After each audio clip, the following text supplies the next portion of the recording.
Hello everyone, this is Rajvi Nathwani. Just to kind of introduce myself in the academic sense, I had secured an All India rank 3 in the CA final exams held in November 2020 with a total score of 587 marks out of 800. Talking about the earlier CA levels, so I secured an All India rank 39 in my IPCC exams scheduled in May 2017, and in my CPT exams held in June 2016, I secured 180 marks out of 200. So that's about me. And the basic purpose of starting this channel and of reaching out to the CA students is because I've been receiving multiple calls and texts and emails from various students regarding how to plan out the studies and what was the strategy which I followed, which helped me secure such a good rank. So the main objective here is to help students plan out and do studies in a systematic manner in order to get good results. So the basic agenda for today's video is four major points. So number one is the source material. That is, what should your primary material be and what should your secondary material be, and what aspects should you cover. So basically, what book should you read from in the first read and in the subsequent revisions. The second point is the 2.5 month planning. So as we all know, the exams for May have been scheduled somewhere in the middle of May, and that is why we have roughly around 2.5 months for the May 21 exams. So the basic focus here will be how to optimally utilize these 2.5 months and ensure best results. The third and a very, very important point is summarizing. So here, we all know that the CA final course is very, very vast, and it's very important that you summarize and make your notes crisp and concise so that you cover everything in the 1.5 days. So that will be the essential focus here. And the fourth and the most important point is on optimism and motivation, because we all know that May 20 students, although their exam got pushed back by 6 months and they got a larger chunk of time, still they could not sustain the momentum and they could not keep up the positivity. Hence, it's very important to keep yourself positive. So that's the agenda for today's video. So without further ado, let's get started on the main topic.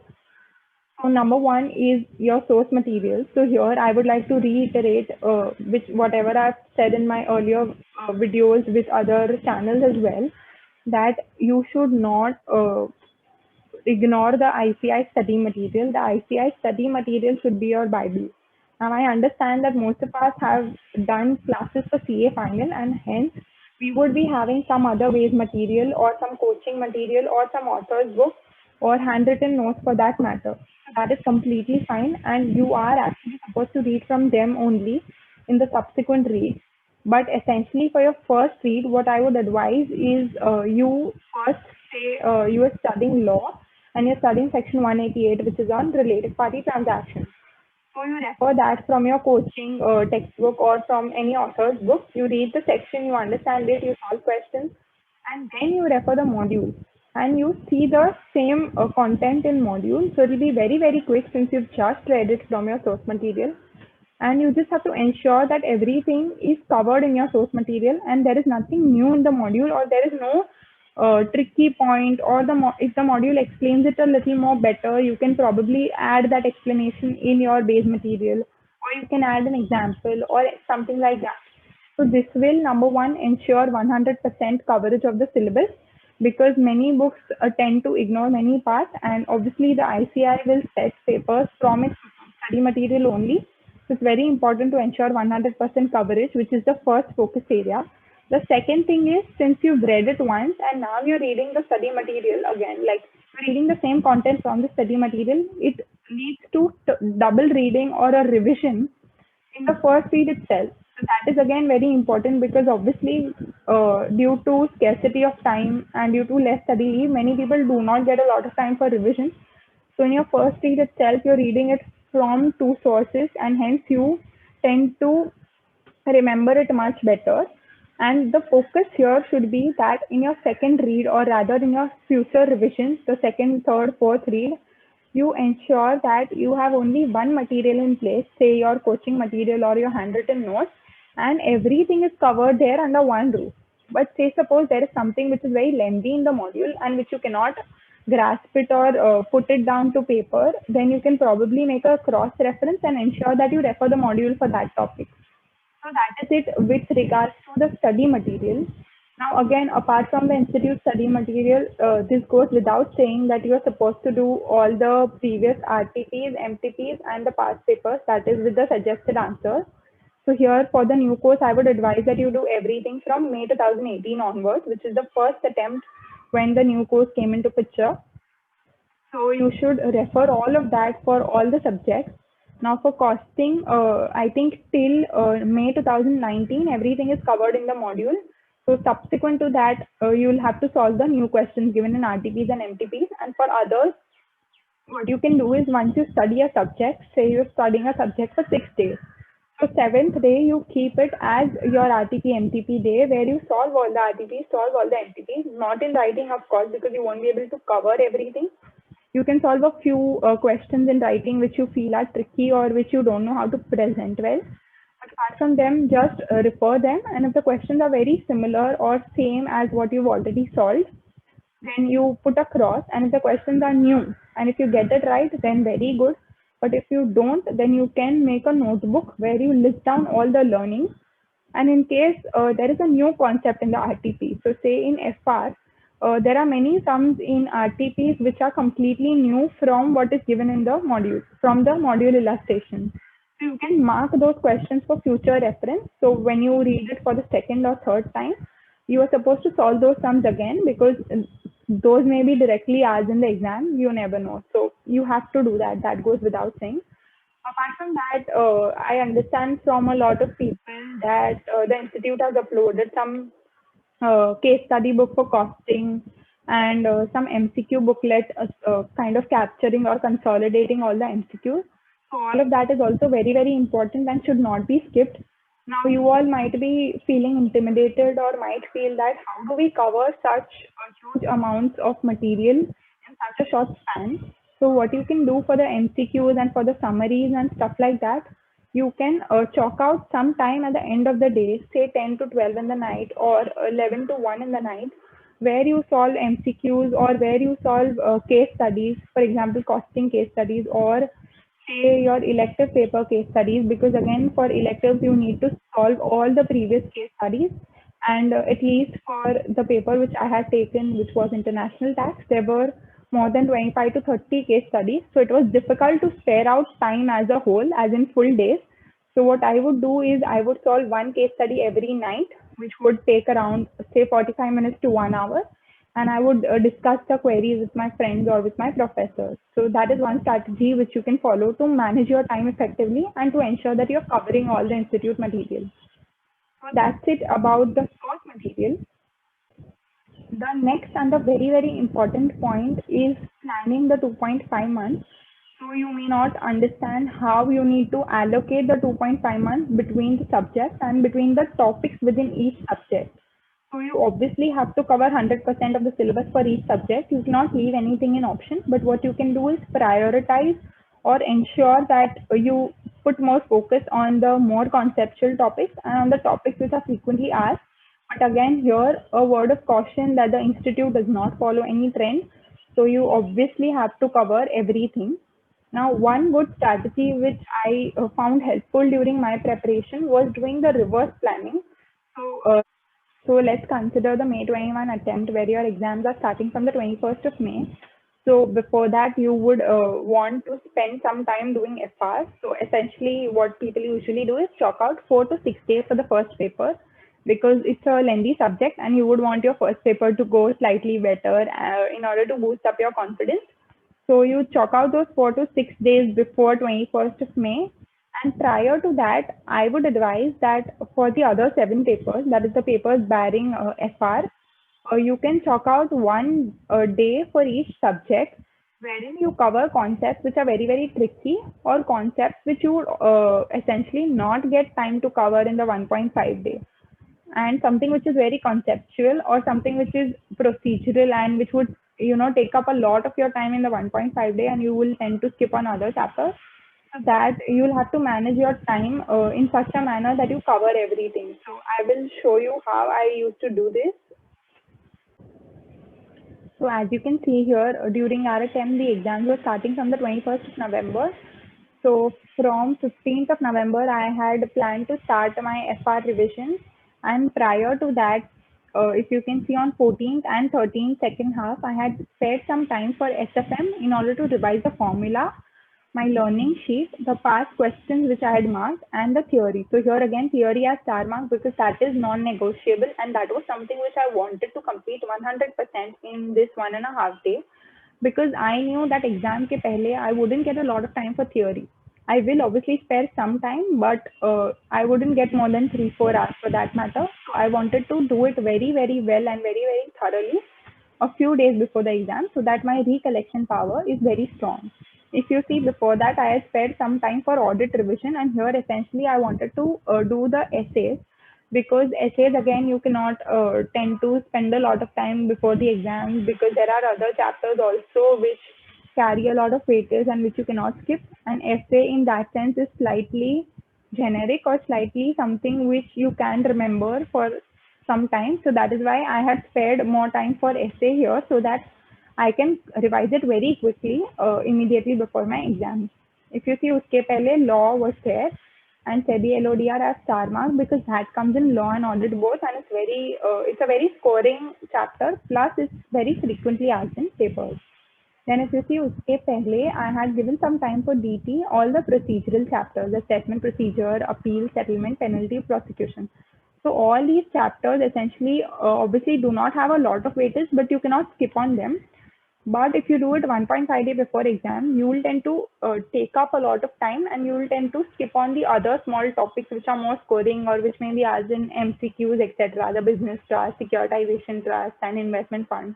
All those chotu topics you'll have to do before exams because uska recollection power is less. So that is why what you would do is you should do all these procedural chapters before so that you can recollect it faster. Then उसके पहले economic laws, law directors, then IDT, all the assessment procedures and common topics. So similar point of view and similar scenario for IDT also. But what I did is I did not keep DT and IDT back to back because I knew that both of them have similar concepts and all the appeals and all are same. But there are some differences and it will be very confusing if I do it back to back one day after the other. So I kept 3 days in between. Then उसके पहले GST का the important topics say ITC, exemptions, etc. Because again exemptions is very vast and it's difficult to cover later on. But I would obviously cover it later on, but in a quick manner. And उसके पहले was customs, same scenario here also. So this was just a overview as to how you can plan. And उसके पहले so FR के days उसके पहले all these tricky concepts, and उसके पहले you will have to allocate time between subjects to ensure that you revise all the subjects very well. And what I essentially found was law and audit has slightly lower memory retention, and that is why it's good to revise them one more time as compared to the other subjects, is what I personally believe. Apart from that, if we say we are covering a subject in say 6 days for revision, it's very important to allocate time there. So like how do you allocate time between the topics within those 6 days? Here again, I'd like to show you how I personally did this for DT subject. So this was my second revision for DT. As you can see, it's in April, and by that time our exam postponement had come. So I kind of lengthened my time and took slightly more time to do it in more detail. But you can obviously concise this and reduce 1-2 days if you do not have time. But this is just as a general guidance or reference. So if you see, I've allocated time between different topics, and as and when it's done, I do a tick mark. And if you see the last 2 days, as I had told you all, it will be for your papers, RTPs, MTPs, case laws, and amendments. Amendments again, like if you've done it pehle, it's fine, but if you haven't, then you do it later on. So even these miscellaneous topics you have to do, 115 BAA, BAD, etc. So this is the way you can plan your schedule for a particular subject so that you cover everything. And here you can again, like you know that PGBP is a slightly bigger topic, and that is why you will take one full day for it, or like you can assess your strengths and weaknesses and take a final call. So that's it. The next important point is summarization. So as I mentioned earlier, it's very, very important to make everything very concise and to summarize it. Here, I would put focus more on the MCQs because that carry 30 marks in the six papers, or rather 30 marks in five papers and 40 marks in the elective papers. So it's very important to be right in your MCQs because like it's very scoring, but also it requires a lot of memorization and a slight bit of rote learning. So what you can do is in order to remember the form numbers, days numbers, penalties, you can summarize them. And this you're supposed to do at the end of the day so that you do not spend your precious study time doing all the summarization. Here again, I'd like to share with you a document which I did for other chapters of audit because we essentially tend to skip on those and MCQs are asked definitely, like I've experienced it. So I'll show you how I did this. So this was my summary notes for other chapters of audit. So it does not obviously cover the entire content, but it covers points which may be asked in MCQs, which are highlighted in green. Say third schedule, Form A is balance sheet, Form B is P&L, then LFAR ka due date, okay.